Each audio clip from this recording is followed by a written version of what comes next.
Peace and power. Once again, this is the Panther 48. We have our Minister of Information, Emeritus, Brother E, calling out of Florida. Peace and empowerment, black folk.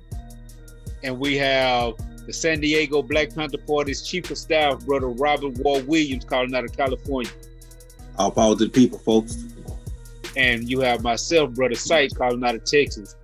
Today, we're going to give you another installation on our Introduction to Politics, our political education class that we've been doing, giving the people the functional definition of politics. Now, right now, we're on definitions, and we're defining political terms, concepts, and ideas. But we're going to veer from that on the next episode. We're not going to go into definitions. Before I go into what we're going to go into, I'm going to tell you why we've been doing definitions. The importance of defining words and having a working definition and understanding of a word is this. The human being thinks in symbols. Now you might be thinking to yourself, no, we thinking words, or no, we thinking images. Well, words and images are symbols. So the human being thinks in symbols. When you hear the word woman or car, the word car, C-A-R, does not describe the vehicle, the thing with the four wheels, or it doesn't. But the word has the ideal of what a car is attached to it, because the word itself is a symbol. And if you have the wrong definition of a word, then the wrong symbol will come to mind. If you think a car is a donkey and somebody says car, then donkey comes to mind, and you are already lost. You're already confused. So that's why we're dealing with these definitions like we are, so that people can have a proper understanding of the political term. But today we're not going to go into that. Today what we're going to go into is the end game. We're doing all this breaking down and explaining of political definitions, political concepts, what is politics, but what is the end game? And I think a lot of times people need to know why these things are important, or how they can utilize this information so they can be more motivated to get it. So the ideal of today's talk is, what is the end game of understanding politics? So what I'm gonna do first is I'm gonna pass it to Brother E and see what Brother E can give us and what Brother E has to say on this.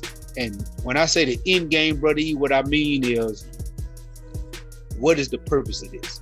And how do we bring these political concepts, these political ideas, and these political terms together in a way to utilize this to lead the people to a closer understanding of the definition of freedom? So what is the end game? Okay, didn't see that one coming at all. But I guess it's actually, I guess I'm having problems with the term end game, because that's like the end, like where it is we're trying to get to. I guess for me it would be the middle game, and the middle game as far as understanding politics, how they work, and all that, all of those types of things that we've been doing in this particular series. The idea is to give our people a better sense, at least in my mind, of how they're being played in the game. That something like a vote is a symbol. Something like a debate is a symbol. That these are not things of substance. That particularly when it comes, in this case, to politics, what's really going on is what's behind all of those things, the actual policy making, who's making the policy, the hand that's controlling the scale and the lever, and who's writing the law, and who's getting who to write the law, and who's paying who to write the law, and who's benefiting from the law, and the policies that are put into place. You know, we have no real concept of politics other than, you know, when Black folk talk about politics, we talk about one thing, and that's the vote. That's it. That's all we know about politics. We have no idea the interacting between, you know, the various legislatures, the various arms of the government, the branches of the government, or between, let alone this country and another country, because that's a big part of the politics. International politics, there's local politics, state, federal, all of those politics, and getting a foothold of an understanding as to how this game is played and how it ultimately leans on economics which leans on education, which is, brings us to what we're doing, is crucial for the masses of the people, so that when we have someone placed before us giving us a nice speech or a not so nice speech. Biden gave all of these speeches, and I posted it on our Instagram page. I kind of took an informal survey. Nobody responded because, Black folk. But I asked the question, can someone who voted for Biden, tell me exactly which one of his policies it is that made you go ahead and vote for him? What is it he said that he's going to do in substance terms? Not, I'm gonna be the president of every American. That's not a policy. That's conversation. That's pimp talk. That's bullshit. What policy is it that he talked about that he wants to institute regarding your life that caused you to vote for him? Or did you just play the whole, what is it called? The cult of personality game and get played and anybody but Trump, not realizing that it is just a game. So for me, the middle game or end game, or however you want to word it, is to better position people. So at the very least, if you do go and vote, which I don't vote, and I don't encourage anybody to vote because it's bullshit, but at least if you're going to vote, you know what it is you're doing. You're not just doing what you've been told to do, or what P. Diddy and them and T.I. now getting on there talking about rock the vote and all this bullshit, not realizing that, somebody like P. Diddy, T.I., these cats have a reason for you to vote. They have a reason for themselves to vote because they have a vested interest in the system. The system has rewarded them with riches and fame and all this other stuff. So they want people to participate in the system. They want the system to maintain. They want the system to stay in place. They're living a life based off of it. They have no desire to change the system. So at the very least, we people need to develop some type of understanding beyond the symbolism, beyond the elephant and the donkey, beyond the, I'm a Republican or I'm liberal and all of this nonsense, and gain an understanding of the inner workings that they don't even teach in school anymore. At least when I was a kid, they taught some level of how the government works. It wasn't thorough, it wasn't deep, but at least I knew what the damn branches were. At least I had heard of the Electoral College. Nowadays, they don't even teach that much in the schools, generally speaking, anymore. It's just a bunch of fluff, if they teach it, touch it at all. To help African people in this country gain a better understanding of exactly what politics is, how it works internationally, federally, nationally, state, local, and even personally. In between, we set policy or politic with each other all the time, every day, and the same general principles apply all the way up. The words change, the names change, but the game remains the same. So whether you're talking about personally, you're talking about international trade between China and the US, it's all politics and it's all the same. And once you understand and give a damn, you can take those principles on one level and apply them throughout. It's it's good that you when you talked about politics, you talked about international, national, local, and even politics between people. Because if any of the viewers watch our first video that we did on this introduction to politics, we explained how the government itself was organized, and that's politics. But to understand that bigger organization, you can look at it from a smaller point of view. Look at it as, let's say, Brother Wall, his wife, there are 8 kids. Let's say all these people are living in the house. Whoa. All these people are living in the house. They all sit down with one another and they come to an agreement. They say that the wife she's gonna manage the house. She's inside of the home.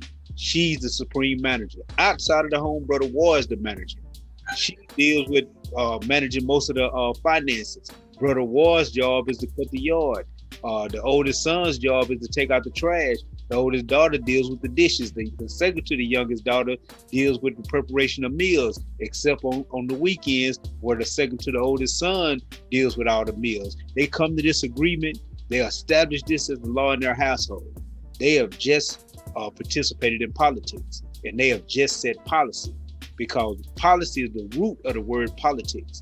And the term word policy is essentially the goals and the objectives that a group of people agree to establish to govern themselves by. Brother Ward and his family just participated in politics. That happens on the micro level, and that same thing happens on the macro level. Now, Brother Ward doesn't actually have 8 kids, but Brother Ward, would you like to come in and build on what I call the end game, because for lack of a better phrase, but what is the purpose? What is the goal? What is our true intentions that we're trying to get at by doing these political education classes? And what do we believe that the people will gain from? What is the end game? Well, when I think of end game, to me, it's always leading back to reciprocity and continuity of the Panther, or continuity of life and existence. So to me, it's about supplying the next generation with the proper tools to have a better grasp on the battlefield that we're in and be able to change the game of self-governance.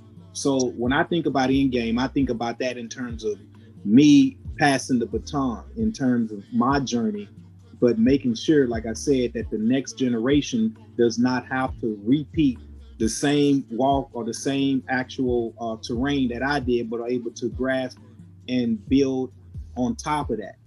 So when it comes to politics, I always like to deal with it from the standpoint, like kind of where E left off, the end aspect of self-governance. So from self-governance, like how you're defining a little bit into the family structure, to me has to do with how we view the world and our perception, because based upon our initial perception and how that develops, to me, it goes into how you're going to be able to deal with and engage the rest of your journey.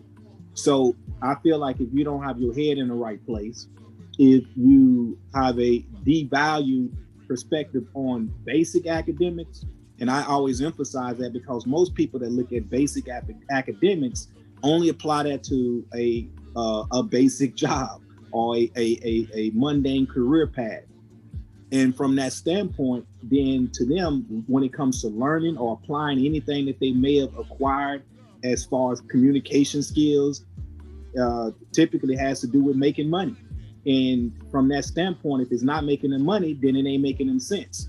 And if we tie our mental sense to money and money only, but yet we find ourselves, especially within a position of oppression, to where even when we think we're doing well off when it comes to money, it's on an individual and maybe a family level, but it's not doing anything to build and increase our production and power within a community cycle. So from that standpoint, the continuity of us as it applies to the community, which goes into governance of a people, is still immature. So that perception, I think, has to go back to a position of having a larger perspective on what family means. Even I would say starting and biting a little bit from the early generations of the Panthers when they dealt with the commune lifestyle. And I only say that because from that standpoint, at least family knew how to work together.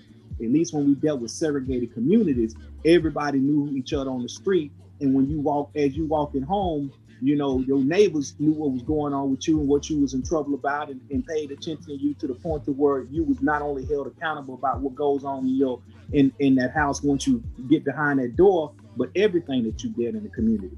So your sense of awareness was larger. So when I think continuity and I think the end game, it's about re-equipping the next generation with a better set of tools to recognize the environment that we're operating from. And so as it applies to being more politically conscious, then I want them to be able to go further than I went. And I feel like as my end game applies, then I'm not properly educating the next generation as I come to that finish line, so to speak, if I don't give them a better set of tools to work with than what I had.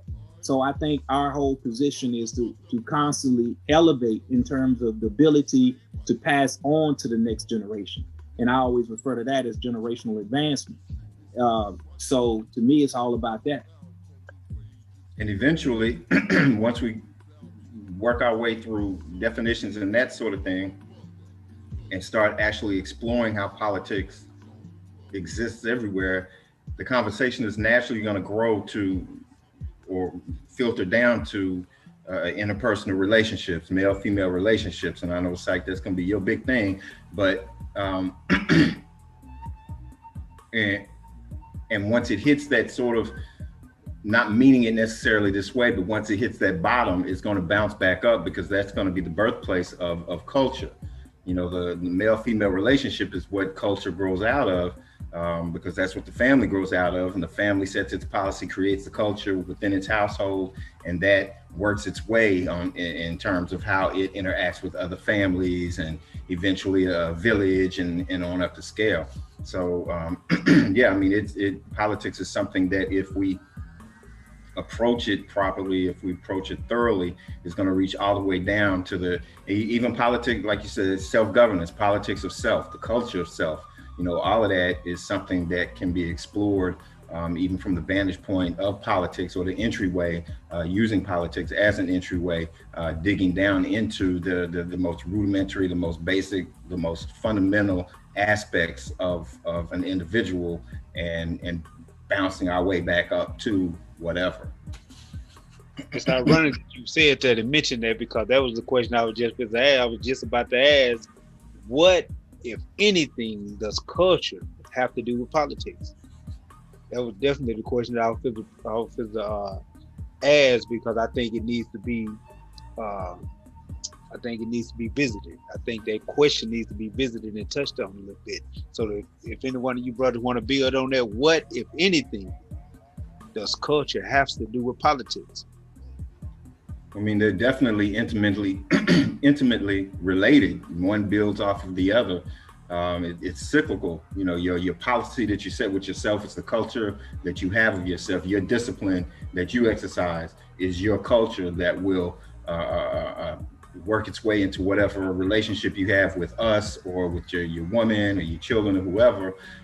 Likewise, the lack of discipline in my life works its way into relationships with others and all of that and that's the culture that you create based on those policies. At the same time, those policies are based on the culture that gets developed from working and setting those policies. So if your personal policy is Black nationalism, you know, if that's the policies that you set with yourself to do things for yourself based on that ideology, then the culture that you create is going to reflect that. The policies that you make are going to reflect that. So they're intimately and cyclically related to one another. They're damn near the same thing. You know, culture and politics. It's I guess you could say that it's two sides of the same coin. You can't have one without the other. So yeah, I guess one is more of the yin and the yang. I mean, one is more of the how you receive, and one is more of how you express. So yeah, maybe that's something that we can develop, you know, in the conversations, is that idea of politics and culture as a masculine and feminine event, you know, even in one's life. But yeah, they're definitely related as far as I'm concerned. Well, what I would say about that also is, the way I think of that is, to me, it's like goes into acronym I use all the time, and that's TOOS, which is toys. I'm sorry, TOOS, which is tools of your surroundings. So in addressing that, the more aware we are of our surroundings, which goes into how you adapt and comprehend the environment that you operate from, then the better equipped you are from a cultural standpoint to be able to make use of your environment. So think of it as how your ability to embrace your environment, then based upon that, when you're able to observe and embrace your environment, now you're able to add to that environment. So it's like the input, which is how you absorb the environment, and the perception from that determines what you're going to be able to give back to the environment, which would be that politics side. So I look at the culture side as how you take it in, and the politics side is how you deliver it back out. And when addressing that, to me, it goes, like I said, it goes into why I emphasize academics, because I think, again, academics is one of the things that people take for granted, because your academics determine oftentimes how much you're able to perceive within your environment. It even often sets the path for whether you're going to be mentally lazy or not. And from that standpoint, it goes into your ability to recognize choice from option. And if you don't recognize the difference between choice and option, then all you're going to do is end up oftentimes blaming the external for what's going on the internal.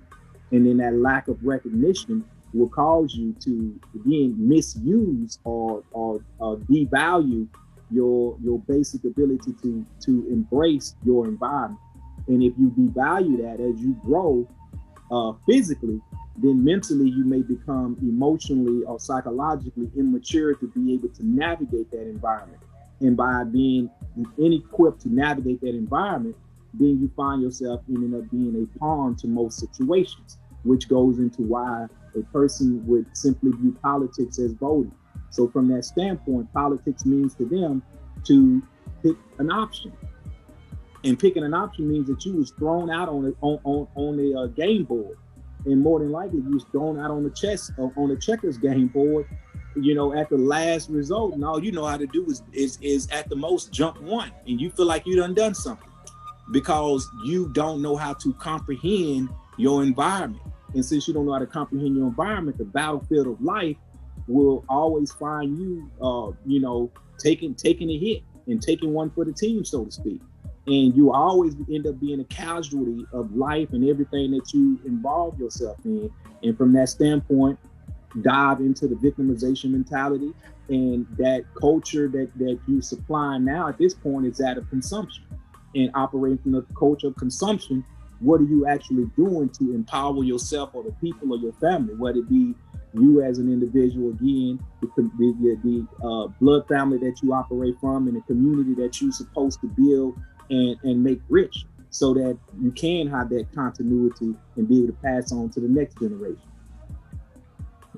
A lot of times in the Black community, the masses of the people, there are certain terms and words, just like we so eloquently put it, that they think politics just means voting. There are other words that people mix up and interchange for one another, like, for instance, culture, civilization, and history. A lot of times people don't know how to differentiate between the three. And a good working definition, a simple definition for culture is a way of life. That's a real simple definition, but it's real general. A good working definition for culture is the ways, beliefs, philosophies that a group of people have who have a similar historical base to operate from, usually come from the same environment, usually going through the same experiences. That's usually what a culture is. That way of life that a group of people that come from the same circumstances hold in common. That's usually what a culture is. And since a culture is that, then everything in a people's society that have that common culture will grow from culture. Everything from their religion, from their politics, from their educational system, their economics, everything will grow from culture, because it all be based on beliefs and ideas that they hold in common. Now, I'm gonna say this. I was listening to a show on NPR years ago. I think it was the sociologist Malcolm Gladwell, the guy that wrote the book Outliers, and he was talking. And he was explaining how our society creates our norms, our basic beliefs. In America, if somebody pulled out a plate and it had fried dog on it, we all would say, "Oh, that's disgusting," But we wouldn't say it was disgusting because it's actually disgusting. We would say it's disgusting because of our culture. Our culture in America, we live in close proximity with dogs. Dogs are our pets. So for them to be cut up, put in a frying pan and cooked and then fed to us, that's just horrible to us. The same thing can be said of the pig in an Arabic country, or the cow in India.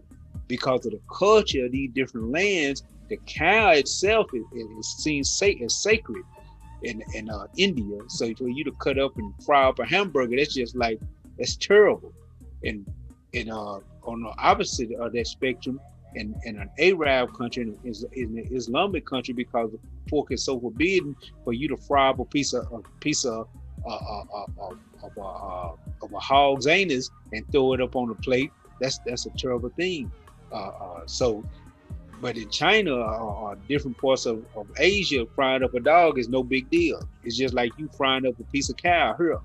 And it's all because of culture. It's all because of that belief system and our historical dealings with these different types of animals. Not because the dog is any more disgusting than the pig, but it's only culture. And culture defines our reality and how we view our reality and how we deal with things in our reality. And it defines how we organize our politics. And next question. What, if anything, does economics have to do with politics? Why are you trying to get a free glimpse into other stuff? You ain't slick. You ain't slick. Go ahead, War. Okay, I would say that when I look at the aspect of economics, I take it back to the term currency. So when I think economics, I think resources, I think currency, which is the flow. And I also apply that again to the environment. To me, that doubles back on culture from the standpoint of recognizing that even as you deal with group culture, you got micro culture. And a people's ability to recognize and learn how to utilize their environment goes into the flow of currency or the use of resources. And based on their ability to have to empower themselves through their environment or the flow of current or economics depends on the level of elevation that micro culture can utilize in regards to everyone else. So to me, when I think about economics as it applies to that, that's why I even said earlier when I talked about how academics plays a big role in this, because most people tie academics to economics. And from that standpoint, when you tie academics to economics and your academic or your ability to perceive and navigate through the world around you is tied directly to you, to your in regards to your perception to economics, then you are very limited on what you're gonna comprehend and what you're gonna put in your dome. And so from that standpoint, you're not actually coming to the battlefield, as I would say, with a full set of gear. You may be half cocked as far as I see, because now you're defining resources as just simply being economics, and what economics mean to you typically, to the average person, means that they're talking about a dead president. They're talking about some piece of paper that they trade for labor, for sweat labor. And from that standpoint, trading for sweat labor, then you're not dealing with the actual value of your time, and your time not having the same level of importance as that of someone else based upon where they are with their ability to navigate through the resource field.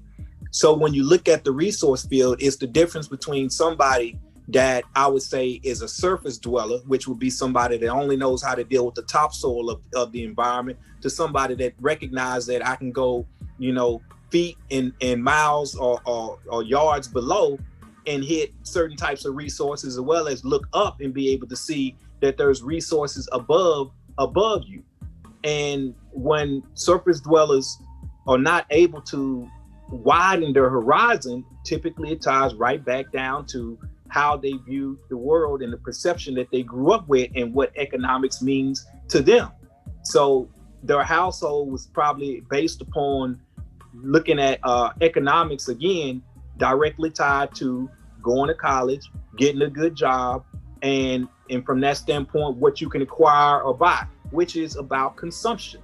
So if I think of economics, and economics to me means what I can consume, then I've completely missed the whole point of the defining of choice. All I got at that point is options. Because when I deal with just pure consumption, I can buy this or I can buy that. But when I deal with the concept of choice, then I can make this and I can make that.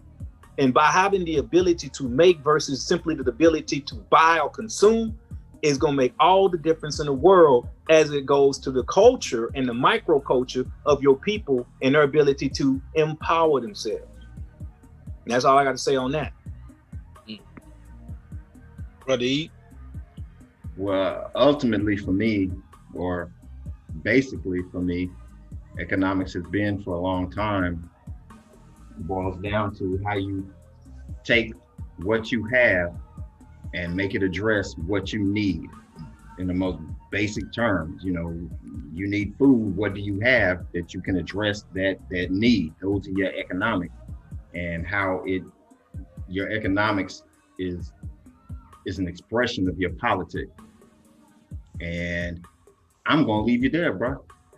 I'm not gonna let you bait me into tipping my hand, bro.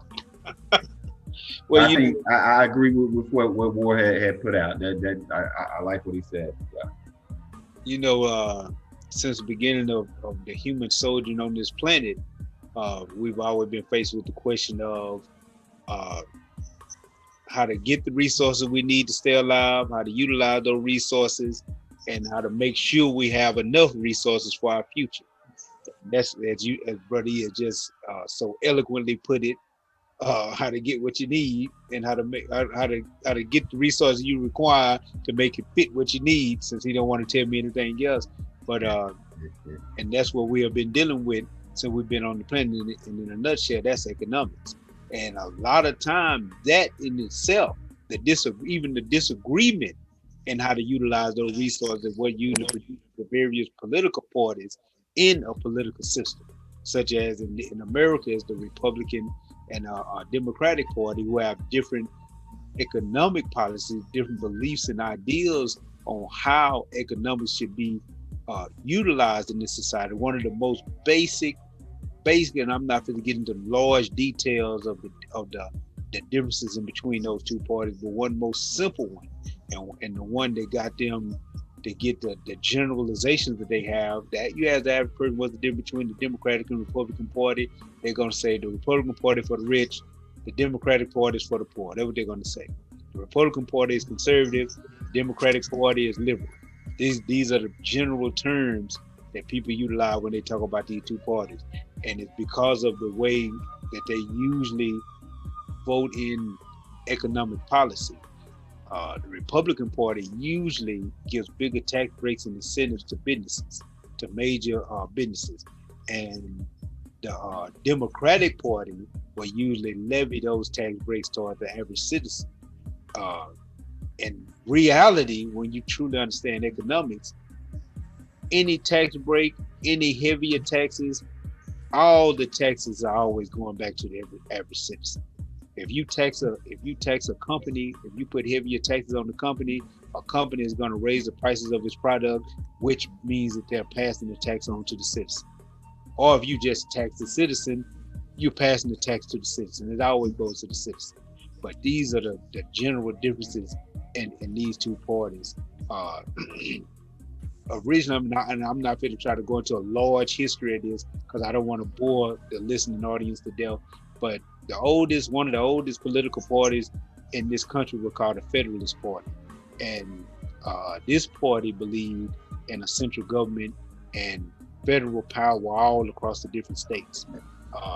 The second party that was developed behind the Federalist Party was called the Democratic Republican Party, which believed in decentralization, that federal government should not hold supreme power all across the states, and that the states should have, for lack of a better term, local autonomy. And finally, the Federalist Party was disbanded, and on the ruins of the Federalist Party, the Republican Party split from the Democratic Republican Party and became the Federalist Party. So that is how we have these two parties in this society, where these two major parties, because theoretically you could have 100 parties in this system, but none of them have the ability to carry as much weight and as much power as the two-party system, the Democrats and the Republicans. But I said all that just to simply say that a lot of times economics influences the power and the policy of most major political parties. Now, I have one more for you, brothers. I think I'm gonna go to Brother Ward with this one. with this one, with this ideal or with this concept. In this society, in your opinion, how do the people, how should the people go about enacting their power in the political arena? I would say first that kind of doubles back on how you started off the concept and talking about our ability to have access to resources. And I think right then and there is when a person just getting hung up on that aspect is not recognizing that they're really being a pawn, because the planet Earth in its entirety has all of the resources we need. Within whatever environment we in, if we know how to recognize the environment that we in, we have the resources we need. But if you're operating from a domesticated mindset, you're operating from a victimization or a slave mindset, then you don't recognize your environment as being the aspect of the resources, as well as your ability to deal with the political structure, because you're operating from a perception of someone that is caught up in the idea of tying economics, resources, political ideology back into consumption. To me, when I say that, it has to do with, like, for instance, when you went into the difference between the Republican and the Democratic Party. One, basically, they both operate from the middle level, which basically is squeezing from what's called the middle class, and one filters down and then trickles up. The other one starts in the middle and filters up and trickle down. So the point is, it's still the same game no matter what. The idea here is that people get caught up in polarity. Getting caught up in polarity means that you feel like it's a either this or either that. And when you have that linear type of thinking and mentality, then you are trapped in a perspective that does not allow you to be able to have a holistic approach to dealing with resources, a holistic approach to recognizing how wordplay comes into everything and how politics is everything.